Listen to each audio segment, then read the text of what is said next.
ICP academy CA, CMA, CS, CAT போன்ற அனைத்து விதமான ப்ரொஃபஷனல் கோர்ஸ்களும் இங்கு எளிமையான முறையில் கற்றுத்தரப்படும். எங்களிடம் 25 வருடத்துக்கு மேல் அனுபவம் உள்ள ஆசிரியர்களும் உள்ளனர். அது மட்டும் இல்லாமல் ஆடிட்டர்களாலும் பயிற்சி அளிக்கப்படுகிறது.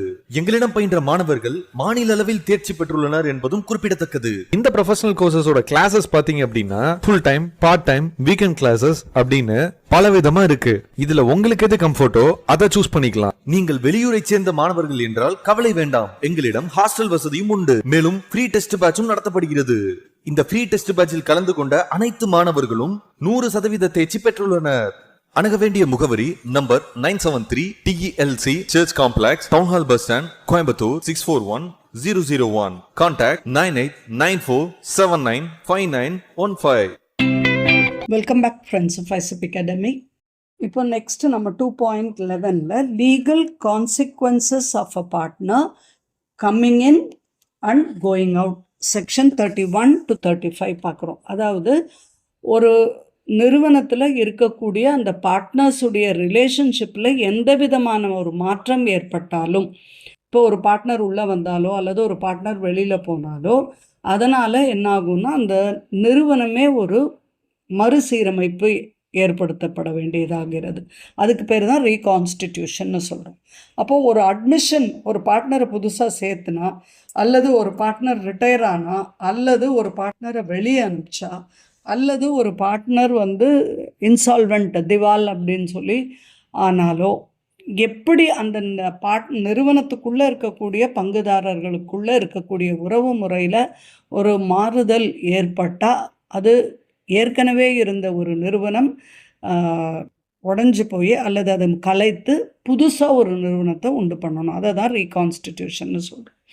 அப்போ எப்படியெல்லாம் ரீகான்ஸ்டிடியூஷன் வரும் அப்படிங்கிறத தான் செக்ஷன் 31 to 35 பார்க்குறோம். ஃபஸ்ட்டு செக்ஷன் 31ல் பார்க்கும்போது இன்ட்ரொடக்ஷன் ஆஃப் அ பார்ட்னர், ஒரு புது பார்ட்னரை அறிமுகம் செய்யும்போது எந்த வகையாக அறிமுகம் செய்யப்படணும், அதனால் எப்படி ஒரு சீரமைக்கப்பட்ட ஒரு புது நிறுவனம் ஏற்படுத்தப்பட வேண்டும் அப்படிங்கிறத பார்க்குறோம். ஏற்கனவே நம்ம பார்த்தோம், மைனர் ஒரு பார்ட்னர் ஆக முடியாது. புது பார்ட்னர் இன்ட்ரடியூஸ் ஆகணும் அப்படின்னு சொன்னால் அவங்க மற்ற பார்ட்னர்ஸுடைய ஒரு அனுமதி பெற்று தான் அதை அவங்கள கொண்டு வர முடியும் அப்படிங்கிறதும் பார்த்தோம்.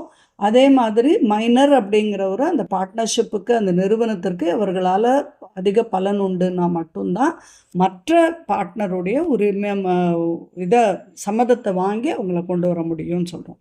பட் அப்படி யாராக இருந்தாலும் உள்ளே வரக்கூடிய ஒருவரை நம்ம அட்மிஷன்னு சொல்கிறோம், நியூ பார்ட்னர்னு சொல்கிறோம்.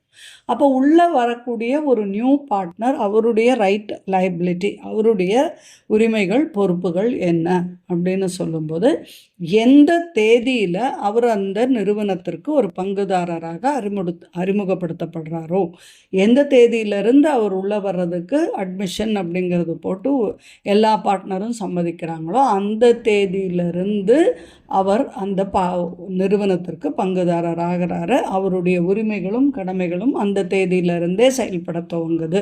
எப்போ அப்படின்னு சொன்னால் அவர் சைன் பண்ணி அன்னையிலிருந்து பார்ட்னர்னு ஆகும்போது, அவர் ஒத்துக்கொள்ளப்பட்டால் ஏற்கனவே அவர் வராததுக்கு முன்னால் இருந்தக்கூடிய அந்த நிறுவனத்துடைய லைபிலிட்டிஸுக்கும், கடன்களுக்கும், செயல்பாடுகளுக்கும் பொறுப்பாளி ஆகலாம். அது அவர் ஒத்துக்கிட்டால் மட்டும்.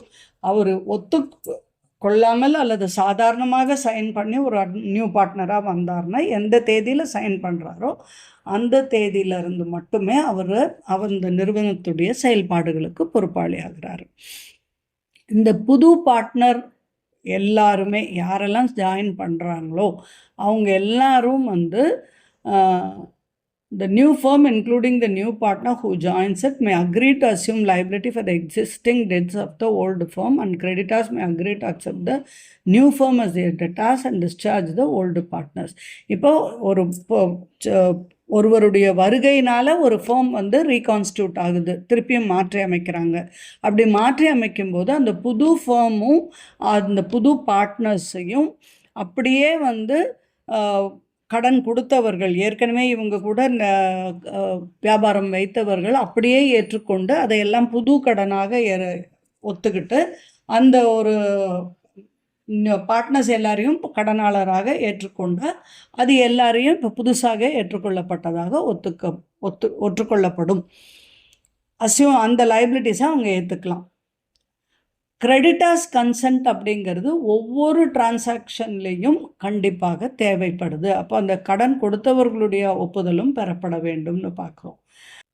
But a mere agreement among partners cannot operate as novation. இப்போ ஒரு பழைய நிறுவனம் புதுசாக ஒருவருடைய வரவால் கலைக்கப்பட்டு திருப்பியும் புது நிறுவனமாக தொடங்கும்போது அந்த பழைய நிறுவனத்துடைய கடன்களை இந்த கொடுத்த கடனாளர்கள் புதிய ஒப்பந்தத்தின்படி எல்லாரும் இவங்க புதுசாக கடனது புதிய கடனாளர்களாக இவங்க அப்படின்னு அந்த ஒப்பந்தத்தை மாற்றி எழுதலாம். பழைய ஒப்பந்தத்தை கேன்சல் பண்ணிவிட்டு புது ஒப்பந்தத்தை எழுதலாம். அந்த இடத்துல இந்த புதுசாக வரக்கூடிய நியூ அட்மிட்டட் பார்ட்னர் பழைய கடனுக்கு தானும் ஒப்புதலாக இருக்க சம்மதிச்சா மட்டும்தான் அவர் பொறுப்பாளி ஆகிறாரு. அப்படி சம்மதிக்கலை அப்படின்னு சொன்னால் அதை விட்டு மற்றவங்க மட்டுமே அந்த புது ஒப்பந்தத்தை கையெழுத்து போட்டு புதுசாக ஒரு லைபிலிட்டியை ஏற்றுக்கலாம். அப்போ இந்த இடத்துல வெறும் ஒரு அக்ரிமெண்ட் அப்படிங்கிறது அந்த புது ஒப்பந்தத்திற்கு சமம் அப்படின்னு ஆகாது. அந்த பார்ட்னர்ஸும் அந்த புதுசாக வந்த இன்கமிங் பார்ட்னரும் ஏற்கனவே இருக்கக்கூடிய கடனுக்கு ஒத்துக்கொள்ளப்பட்டு அந்த ஒப்பந்தம் கடன் கொடுத்தவரும் அதுக்கு ஒத்துக்கிட்டா இருந்தால் மட்டுமே இந்த ஒரு மாற்றம் நிகழ முடியும் அப்படிங்கிறத பார்க்குறோம். அதாவது ஏற்கனவே இருந்த கடனை ஒப்பந்தத்தை ரத்து செஞ்சு அதுக்கு ஒரு புது கடனாக அதை தள்ளுபடி செஞ்ச மாதிரியும் இப்போ புதுசாக ஒரு கடன் ஒப்பந்தம் மேற்கொள்ளப்பட்டு அதில் இவங்க இத்தனை பார்ட்னர்ஸும் அதுக்கு பொறுப்பாளி ஆகுறாங்க அப்படின்னு போடும்போது அந்த புதுதாக வந்த பார்ட்னரும் அதுக்கு ஒத்துக்கிட்டு அவரும் அதில் பழைய கடன் தான் வந்த தேதிக்கு முன்னரே இருக்கக்கூடிய கடனுக்கும் தான் பொறுப்பாளி ஆகிறாருங்க பொறுப்பாக ஏற்றுக்கொள்வதாக ஒப்பந்தம் செஞ்சால் மட்டும்தான் அது புதுசு ஒப்பந்தமாக ஏற்றுக்கொள்ளப்படும். இல்லைன்னா இவங்களே மறுபடியும் அந்த கடனுக்கு ஒப்பந்தத்தை கண்டினியூ பண்ணுற மாதிரி தான் இருக்கும். இந்த இடத்துல ரெண்டு பேர் தான் பார்ட்னர்ஸாக இருக்காங்க அப்படின்னு சொல்லும்போது ஒருவர் இறந்து போகிறாரு அப்படின்னா பார்ட்னர்ஷிப் டிசால்வ் ஆகிடுது. அந்த கலைஞ்சு போயிடுது. அந்த இடத்துல இந்த செக்ஷன் 31 அப்ளிகபிள் ஆகுமா, புது கடனாக ஒப்பந்தம் மேற்கொள்ளப்படுமானா அது கிடையாது. ரெண்டு பார்ட்னர் தான் இருந்து அதில் ஒரு பார்ட்னர் இறந்து போயிட்டாருன்னு சொன்னால் அது மற்றொருவருடைய பொறுப்பாகுது. அவர் அதை தீர்க்க வேண்டிய ஒரு நிர்பந்தத்துக்கு தான் ஆளாகிறாரு. அப்போ இப்போ புதுசாக வர்ற பார்ட்னர் அதை ஏற்றுக்கொள்ளக்கூடியது அப்படிங்கிறது அங்கே வர்றது இல்லை அப்படின்னு தான் பார்க்குறோம். Next retirement of a partner section 32. ஒரு பார்ட்னர் அவருடைய காலம் நிர்ணயம் அந்த ஒரு பீரியட் அக்ரி பண்ணியிருந்தாருன்னா முடிஞ்சு தான் பார்ட்னர்ஷிப்லேருந்து விலகுவதாக சொல்கிறது ரிட்டையர்மெண்ட்டுன்னு சொல்கிறோம். அப்போ அவர் எப்போ ரிட்டையர் ஆகலாம், எப்படி ஒரு பார்ட்னர் அந்த நிறுவனத்துலேருந்து வெளியேறலாம் அப்படின்னு பார்த்தா அதுக்கு எல்லா பார்ட்னரும் அதே மாதிரி ஒத்துக்கணும். எப்படி ஒரு பார்ட்னர் உள்ளே வர்றதுக்கு எல்லா மற்ற பங்குதாரர் ஒத்துக்கிறாங்களோ அதே மாதிரி இதுவும் எல்லா பங்குதாரரும் ஒத்துக்கொண்டால் இவர் வெளியில் போகலாம். அதுக்கு மற்ற பங்குதாரர்கள் ஒரு எக்ஸ்பிரஸ் அக்ரிமெண்ட் கொடுக்கணும், ஒப்பந்தம் சொல்லணும். அந்த பார்ட்னர்ஷிப் பை வில்லாக இருந்தால் அந்த வில்லில் ஒரு நோட்டீஸ் கொடுக்கணும். தான் ரிட்டையர் ஆகிறத என்னுடைய சம்மதம் கொடுக்குறேன், இதில் என்னுடைய பார்ட்னர்ஷிப்லேருந்து நான் நகர்றேன், நான் இதை இனிமேல் கண்டினியூ பண்ணுறது இல்லைங்கிற மாதிரியான ஒரு நோட்டீஸை அவர் மற்ற பார்ட்னர்ஸுக்கு கொடுத்து அந்த பார்ட்னர்ஸ் ஒத்துக்கிட்டால் அவர் அந்த நிறுவனத்திலிருந்து அவர் வெளியேறலாம். அப்போது ஒரு ரிட்டையர்டு பார்ட்னருக்கு எந்த பொறுப்பும் இனிமேல் மூன்றாவது நபர் தேர்ட் பார்ட்டிக்கு இல்லை, அந்த ஃபார்முடைய எந்த செயல்பாடுகளும் அவரை கட்டுப்படுத்தாது அப்படிங்கிறது ஒரு அக்ரிமெண்ட் இந்த மற்ற பார்ட்னர்ஸ் போட்டு அந்த தேர்ட் பார்ட்டிக்கும் தெரியப்படுத்தணும். அப்போ புதுசாக அந்த ஃபார்ம் ரீகான்ஸ்டிடியூட் ஆகும், மறுபடியும் வேறொரு புது நிறுவனமாக அது மாற்றி அமைக்கப்படும். அந்த மாற்றி பட்ட நிறுவனத்துடைய டீலிங் அந்த மூன்றாம் நபருக்கும் இப்போது இந்த ரிட்டையர் ஆன பார்ட்னரை விட்டு இருக்கக்கூடிய மற்ற பார்ட்னர்களுக்கும் மட்டும் ஏற்படுத்தி கொண்ட ஒப்பந்தமாக இருக்கணும். அந்த ரிட்டையர்மெண்ட் பற்றி தனக்கு தெரியும் அப்படிங்கிறதையும் அந்த கடன் கொடுத்த நபர் அந்த மூன்றாவது நபர் அந்த நிறுவனத்தோட தொடர்பு கொண்ட மூன்றாவது நபர் தெரியப்படுத்தியிருக்கணும், ஒப்பந்தத்தை அக்ரி பண்ணியிருக்கணும். நான் இப்போ ரிட்டையர்மெண்ட்டை வந்து ஏற்றுக்கொள்ளாத பட்சத்தில், notwithstanding the retirement of a partner from the firm, அவருடைய ரிட்டையர்மெண்ட்டை ஏற்றுக்கொள்ளாத பட்சத்தில் அவரும் அந்த மற்ற கூட்டாளிகளும் அந்த நிறுவனத்தோடு சம்மந்தப்பட்டவராக தான் கருதப்படுறாங்க.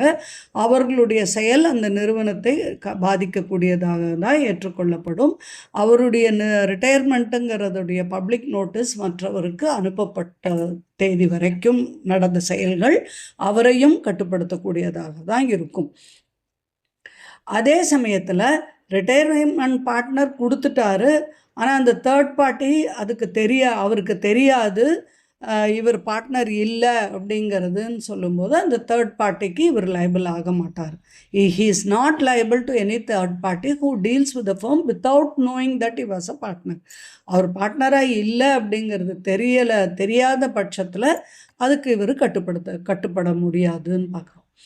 And subsection 3 may be given by the retired partner or by any partner of the reconstituted firm. Notice வந்து சப்செக்ஷன் 3ல வந்து ரிட்டையர்ட் பார்ட்னர் அல்லது ரீகான்ஸ்டியூட்டடில் இருக்கக்கூடிய ஏதோ ஒரு பார்ட்னர், புதிதாக அதை சீரமைத்த ஒரு நிறுவனத்திலிருந்து இருக்கக்கூடிய ஏதோ ஒரு பார்ட்னர் அந்த நோட்டீஸை கொடுக்கணும் அப்படின்னு சொல்லுவோம். சுப்ரீம் கோர்ட்டில் ஒரு கேஸில் விஷ்ணு சந்திரா வர்சஸ் சந்திரிகா பிரசாத்துங்கிற கேஸில் தீர்மானம் எப்படி ஆயிருக்கு அப்படின்னு கேட்டால், ஒருத்தர் அந்த பார்ட்னர்ஷிப் அந்த நிறுவனத்திலேருந்து ரிட்டையர் ஆகிறேன் அப்படின்னு சொல்கிற மாத்திரத்தில் அந்த நிறுவனத்துடைய பிஸ்னஸ் முடிவுக்கு வரணும் அப்படிங்கிறது எங்கேயும் தீர்மானிக்கப்படலை, இல்லை சொல்லப்படலை. அவர் அந்த பார்ட்னர்ஷிப்பை விட்டு அந்த நிறுவனத்திலேருந்து வெளியே வந்தப்புறம் அந்த நிறுவனம் திருப்பி அதே பிஸ்னஸ் பண்ண முடியும் அப்படிங்கிறது தான் அதனுடைய பொருளாக ஏற்றுக்கொள்ளப்பட வேண்டும். இதில் எக்ஸாம்பிள் 13 புக்கில் என்ன சொல்லுது அப்படின்னா, ஒரு பார்ட்னர் அவர் வந்து அந்த பார்ட்னர்ஷிப் பிஸ்னஸ் எங்கே நடந்துட்டு இருந்ததோ அதுலேயே ஒரு வாடகைக்கான ஒப்பந்தத்தில் வாடகைக்கு இருந்திருக்காரு. அப்போது அவர் ரிட்டையர் ஆனதுனால அவருடைய அந்த வாடகை ஒப்பந்தம் இந்த மற்ற பார்ட்னருக்கு வருது அப்படிங்கிறத நம்ம எடுத்துக்கொள்ள முடியாது. இவருக்கு பிஸ்னஸில் ரைட் இல்லை, எந்த வியாபாரத்துக்கு எந்த விதமான உரிமமும் கொண்டாட முடியாத ஒழிய இவர் அதில் வாடகைதாரராக இருந்தது அப்படிங்கிறது சீஸ் ஆகாது, எண்டுக்கு வராது. அந்த வாடகைக்குரிய ஒப்பந்தம் இந்த 3 பார்ட்னருக்கு வருதுங்கிறத நம்ம ஏற்றுக்கொள்ள முடியாதது அப்படிங்கிறது தீர்மானமாகுது.